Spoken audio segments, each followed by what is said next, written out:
Give the call to the Leader of the Nationals. Thank you, Mr Speaker. My question is to the Prime Minister. Prime Minister, in the past 12 months, sheep prices across the nation have plummeted by up to 70%.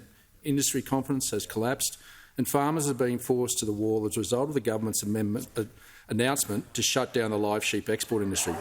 Did the government undertake any economic modelling on the impact of banning live sheep exports? Order. There's far too much noise on my right. I'm just going to ask the Leader of the Nationals to state that question, and the member for Fremantle will cease interjecting. I want to make it clear, beginning of question time this week, no one is to interject during a question.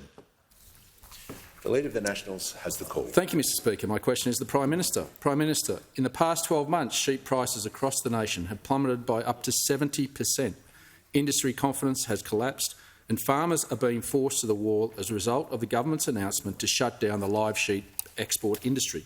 Did the government undertake any economic modelling on the impact of banning live sheep exports before announcing the shutdown? Give the call to the Prime Minister. Thanks, Mr Speaker. The contradiction in the Leader of the National Party's question is that he's saying that a foreshadowed policy that hasn't happened has had this massive impact. Order. Because it's not about... Because it's not about... Prime Minister will pause. The Leader of the Nationals made it clear to the House that he'd be heard in silence and gave him a good go by getting the second reading the question.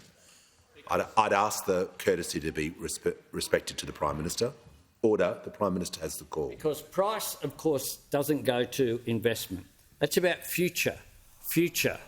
And what we have done...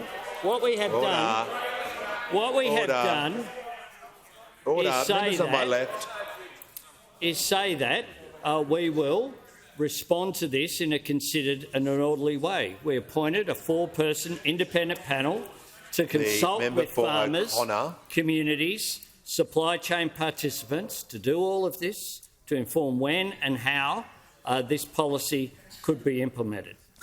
That's why we've very clearly not put a date on when the phase-out will occur. Order. We've said we'll consult with industry in the interests of a strong and sustainable future for the Australian sheep, wool and sheep meat industry. And that's one of the things that we've been doing as well. It must be said is to negotiate on behalf of with our trading nations in order to open up further our exports.